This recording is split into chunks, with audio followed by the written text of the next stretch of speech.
Halo, assalamualaikum warahmatullahi wabarakatuh.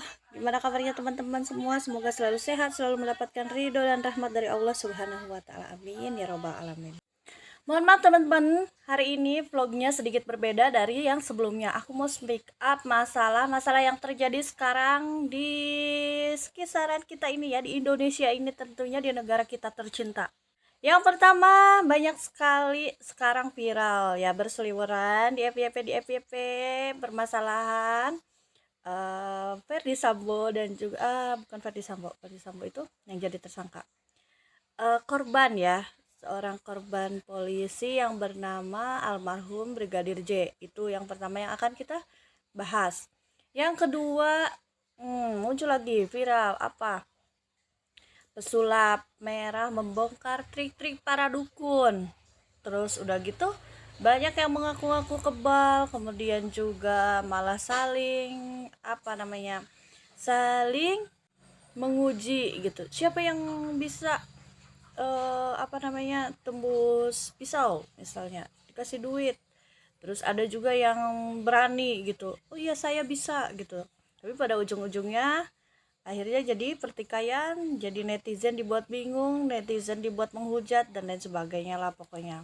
Dan yang ketiga, sekarang ada lagi muncul permasalahan seorang santri ya dikeroyok oleh teman-temannya 12 orang sampai meninggal dunia. Astagfirullahalazim.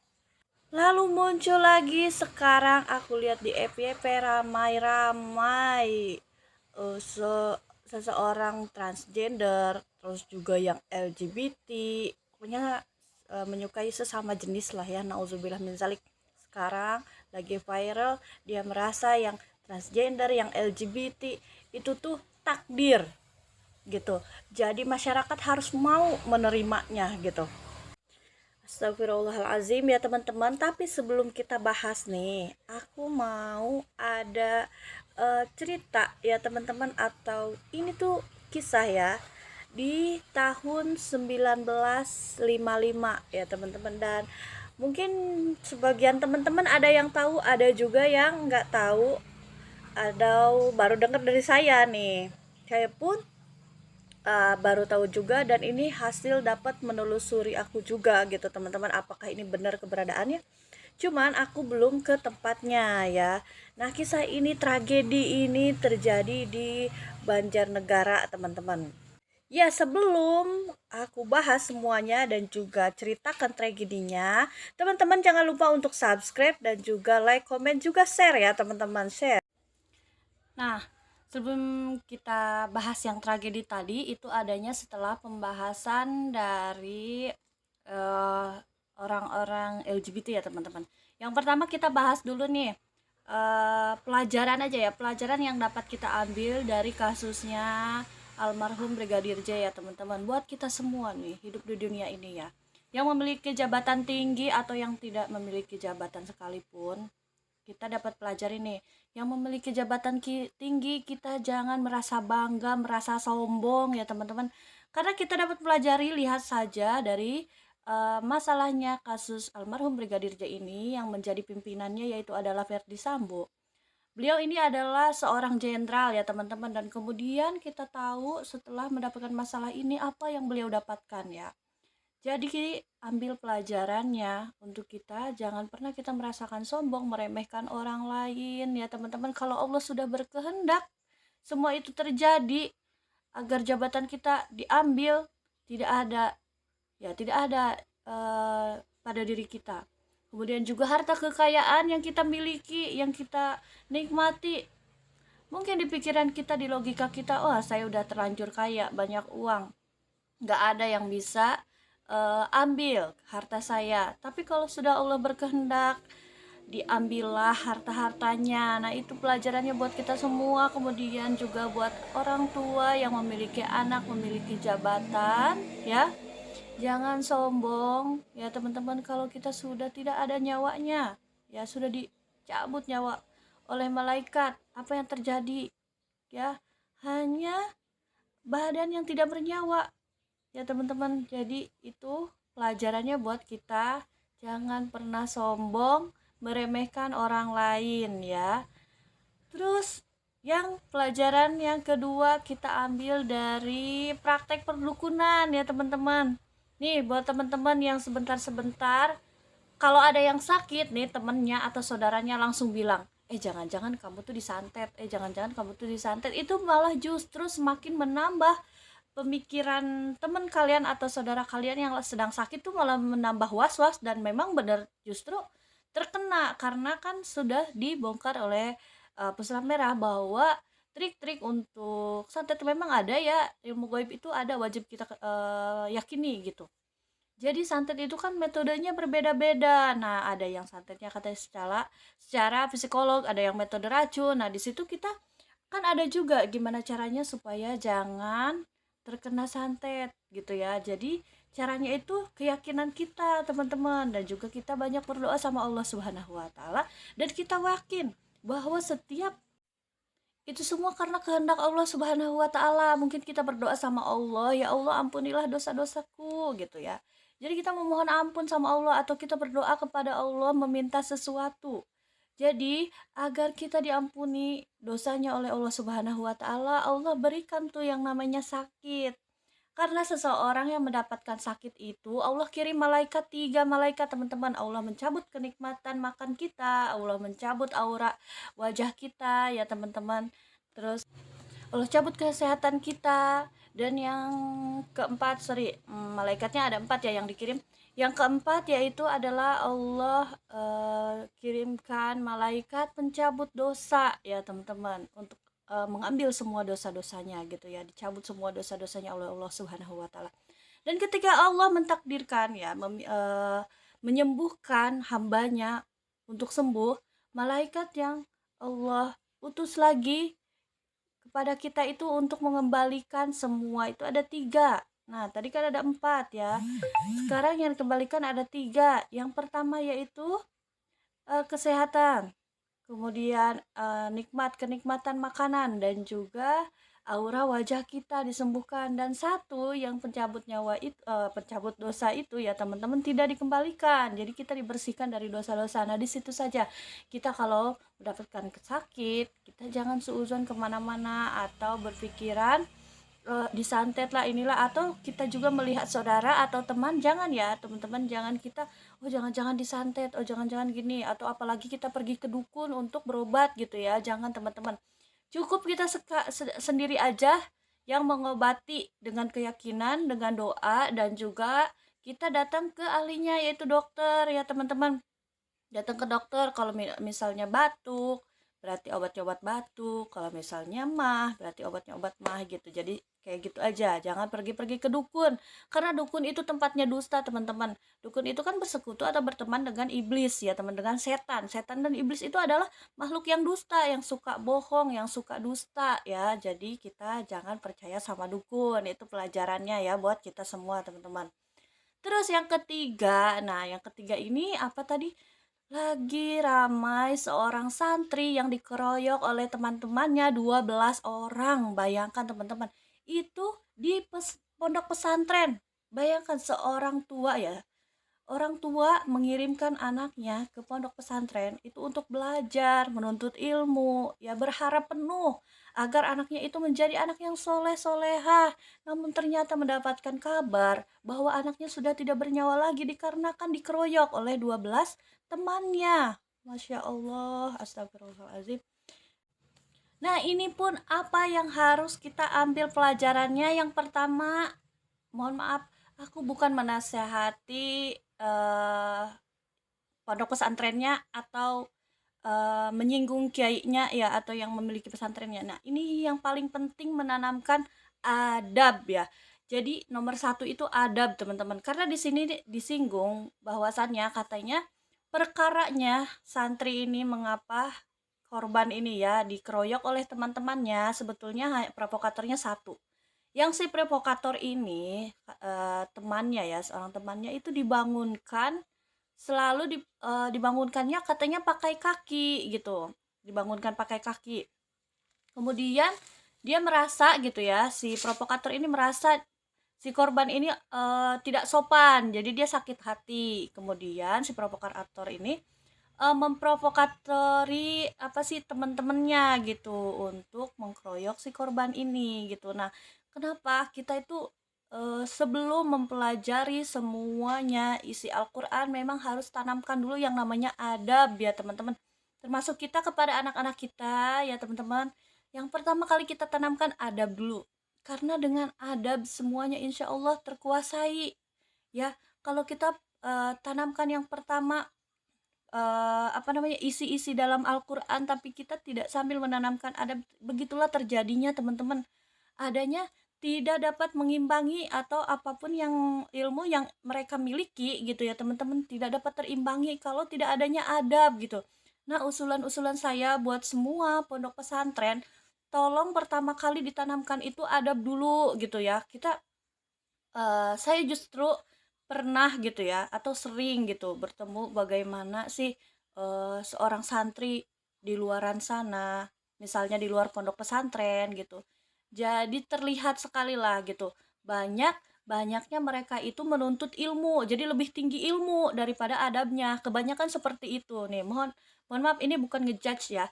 Jadi ini usulan aja, saran kita yang pertama kali itu ditentukan adab dulu. Karena Imam Syafi'i pun berkata bahwa dirinya itu lebih memuliakan orang yang beradab daripada yang berilmu, karena yang ilmunya tinggi pun setan pun ilmunya tinggi katanya gitu. Tapi kalau seseorang yang tinggi adabnya sudah pasti berilmu gitu ya. Jadi kalau yang tinggi ilmunya tapi adabnya kurang itu tidak dapat mengimbangi gitu ya. Jadi itulah pelajarannya yang dapat kita ambil ya, walaupun kita mau sekolah dimanapun, kita menuntut ilmu dimanapun, ayo kita tanamkan adab dulu yang pertama kali teman-teman, adab nomor satu. Jadi kalau kita sudah pelajari nih para santri tentang adab, jadi adab ke gurunya seperti apa, adab ke teman-temannya seperti apa, cara membangunkan juga gimana, kemudian juga kalau misalnya temannya itu hilaf atau ada salah-salah, tidak langsung marah seperti itu ya, dengan cara membangunkan temannya itu karena pakai kaki gitu ya, dibangunkannya kemudian bayarannya itu nyawa karena tidak sopan katanya gitu ya. Itu padahal itu tuh di pondok pesantren gitu yang memang harus ditanamkan yang namanya keikhlasan juga kesabaran gitu ya. Padahal di pesantren itu memang kita diajarkan yang namanya harus sabar, harus ikhlas ya kayak gitu. Terus kita juga harus saling tegur menegur ya. Jadi bukan karena kurangnya diajarkan, tapi memang mungkin kita harus lebih diperbanyak lagi yang namanya pengajaran itu adab gitu. Dan kemudian selanjutnya, oke, tapi sebelum selanjutnya kita bahas ke permasalahan LGBT dan transgender nih. Kita balik lagi ke adab ya teman-teman. Bagi saya, orang yang baik itu adalah orang yang mengerti adab. Kenapa? Jadi kalau orang yang mengerti adab itu permasalahan sedekah dia dapat ya. Orang yang beradab dia akan bersedekah. Saya pikir itu tuh harus mendapatkan sedekah gitu. Jadi kemudian juga dari cara menghargai orang lain ya, yang tinggi ilmunya atau yang rendah ilmunya.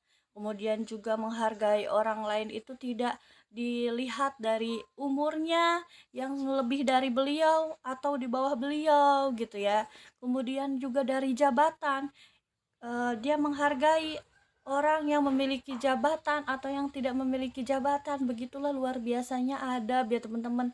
Dia masak banyak, berbagi kepada tetangganya, itu adab ya. Jadi makanya definisi baik itu bukan hanya sekedar gini nih, wah dia itu rajin sedekahnya, padahal lisannya itu suka menyakiti hati orang lain misalnya. Nah itu tuh kan hanya baik dari sedekah.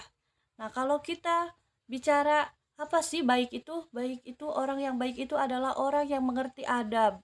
Karena kalau orang yang mengerti adab, semuanya itu terbungkus gitu. Jadi adab ia berbicara, adab ia menghargai, adab ia bersedekah. Pokoknya semuanya mengerti gitu dari adab lah. Itulah kalau definisi dari aku ya, seorang yang baik itu adalah yang mengerti adab gitu.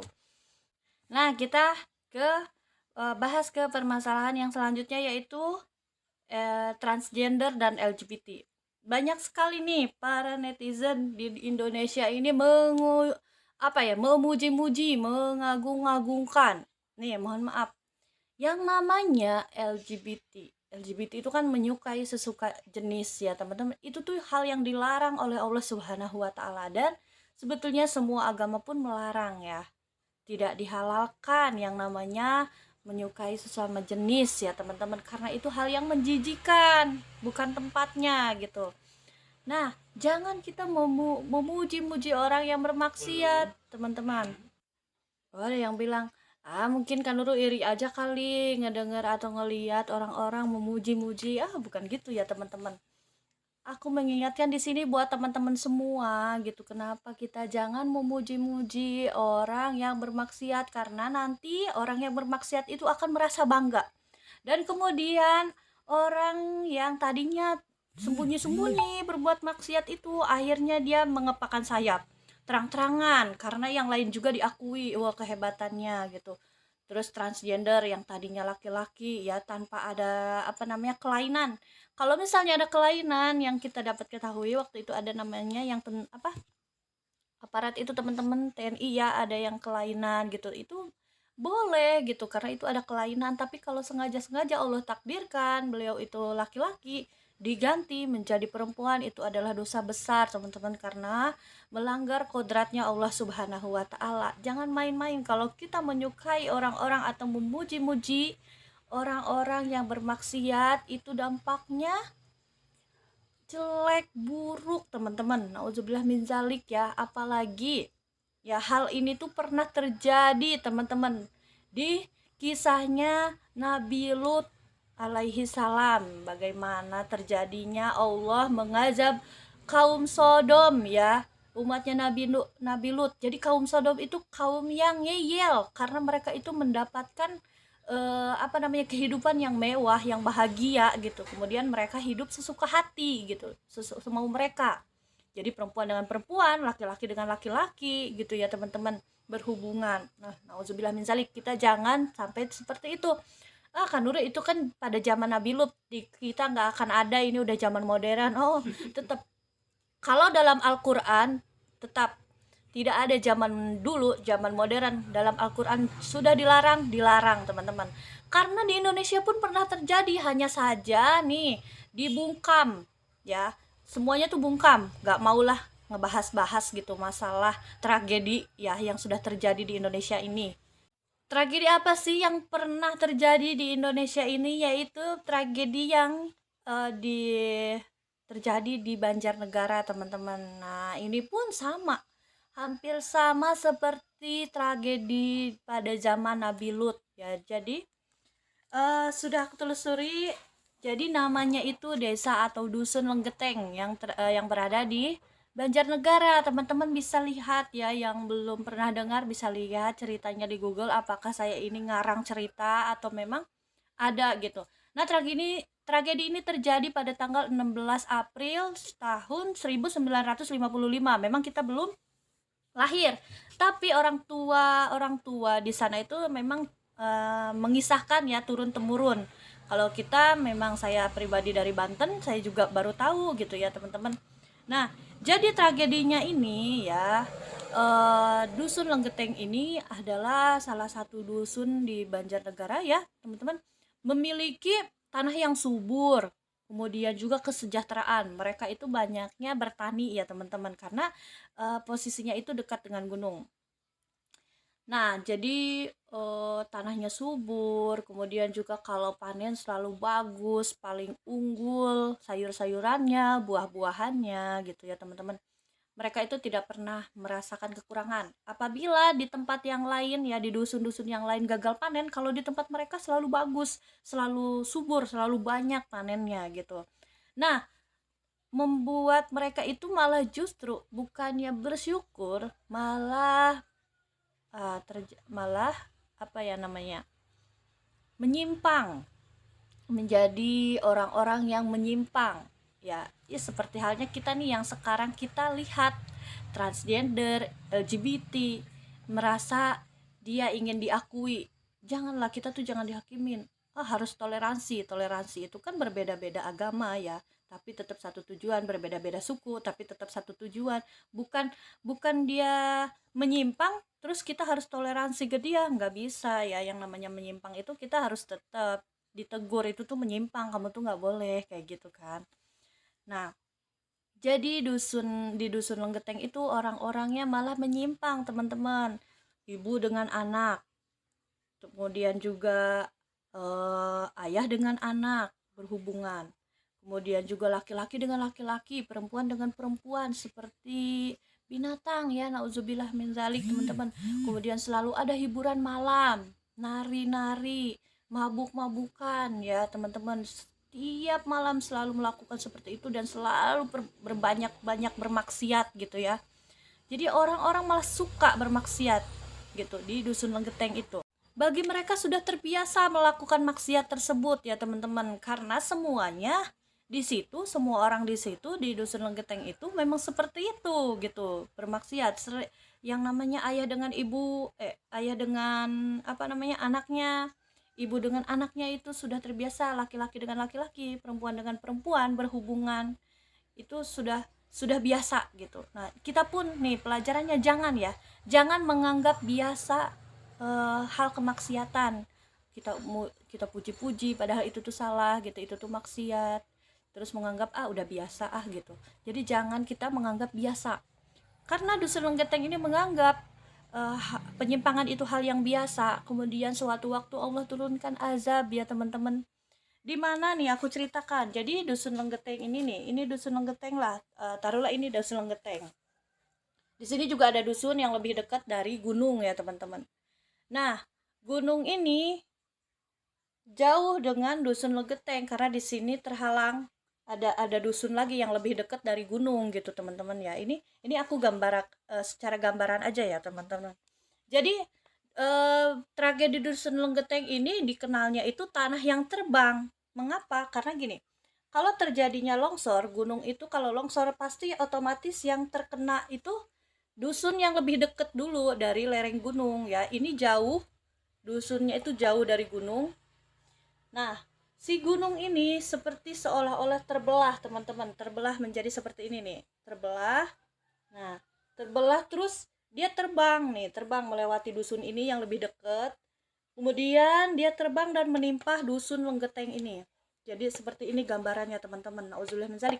Si gunung ini terbelah menimpa dusun Lenggeteng ini. Jadi dalam Al-Qur'an ya teman-teman, kita sudah ketahui dalam kisahnya Nabi Muhammad Shallallahu Alaihi Wasallam, ketika Nabi Muhammad itu dilempari kotoran, dilempari batu oleh kaum Taif ya teman-teman, ada malaikat penjaga gunung ya. Ketika Rasulullah menangis berdoa kepada Allah, malaikat penjaga gunung ini meminta kepada Rasulullah, coba perintahkan ya Rasulullah, silahkan perintahkan aku bisa menimpahkan gunung yang sana itu untuk menimpahkan ke kaum Taif. Jadi ada malaikat penjaga gunung yang selalu gak suka gitu sama hal kemaksiatan ya, dan kemudian oleh Allah Subhanahu wa taala diutus untuk menimpa kaum yang selalu bermaksiat, yang selalu menyimpang ya. Dari dulu itu sudah ada teman-teman, jadi jangan heran lagi kalau kita melihat tragedi seperti ini. Nah, terjadinya gunung itu menimpa dusun Lenggeteng terjadinya malam ya, di waktu malam.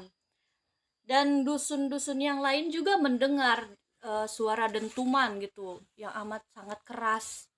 Namun karena pada waktu malam itu kan gelap gulita ya teman-teman, belum ada yang namanya, waktu dulu itu kan belum ada listrik di zaman sekarang ini yang terang benderang ya.